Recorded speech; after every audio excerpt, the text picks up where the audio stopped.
Hiya, Moviefone. I'm Georgie Henley, and I play Lucy Pevensey. And I'm James McAvoy, and I play Mr. Tumnus.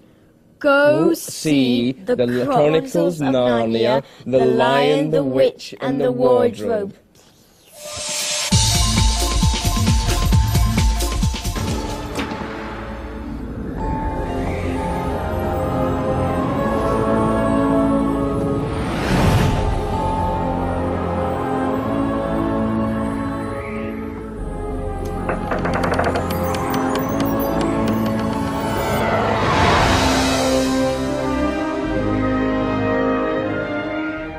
Quite difficult at first because, of course, it was my first movie, and I thought that the first day I thought that I kept messing it up, but then I realised that you had to do it like take after take after take, so that you had like good material to cut from.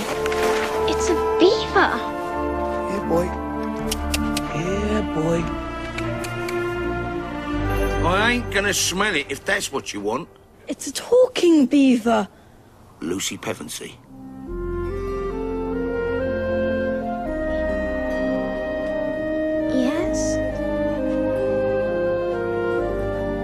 To play the main two characters in The Lion, the Witch and the Wardrobe, we have to be very much like our characters. I mean, our personalities are very, very similar.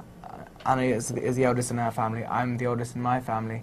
Scander's the youngest in his, and Georgie's the youngest in hers, so we do mirror our characters very much. Yeah, we really just had an amazing time making this movie. It was sort of through the wardrobe experience. That's the hanky I gave to Mr. Thomas. He got it to me just before they took him. Is he all right? Further in. What are you doing? She's right. How do we know we can trust him? He said he knows the form. He's a beaver. He shouldn't be saying anything. It just occurs to me that in a book that is loved by so many people, you and I are the two that end up being hated. It's a moving thought. Sad. It's a sad, sad thought. Well, you end up I'm going to get egged on the street tomorrow. Yeah. Well, no, you won't. I'll be getting the eggs. Edmund, I have no children of my own. And you are exactly the sort of boy who I could see one day becoming Prince of Narnia. Maybe even King. Really? Of course, you'd have to bring a family.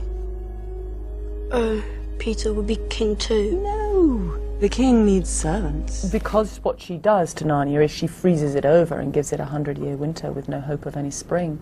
The idea of her being really cold and emotionally withdrawn and unchanging just seemed to be a really interesting experiment for it. Beyond these woods, see those two hills? My house is right between them. You'd love it there, Edmund. It has whole rooms simply stuffed with Turkish delight. Couldn't I have some more now? No! Don't want to ruin your appetite. Most of the animals on the shoot were completely computer generated, and we used green screen most of the time. We had tennis balls, we had eye lines, we had a mix of techniques. But it was very weird at first, but it got much easier, and I think it almost ended up being a positive thing. Take them.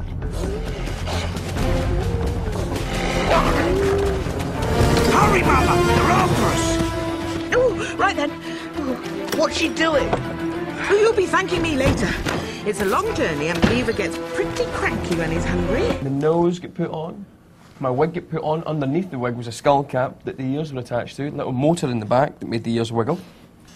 All this hair had to be hand-laid with glue and tonged and cut and trimmed and whatever they call it, chopped into, and flopped, and beard put on, and nose piece put on last.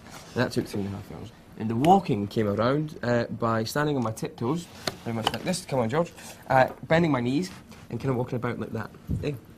Georgie's fantastic at it. I sometimes think she should have played Mr. Tumnus.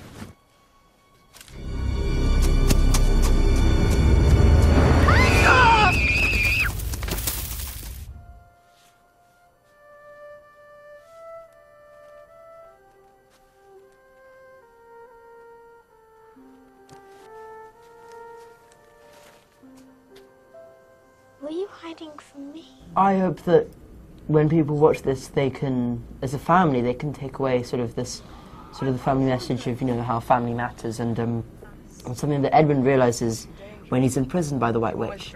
And yeah, and sort of the importance of family and how they all have to collaborate together to sort of make it all work.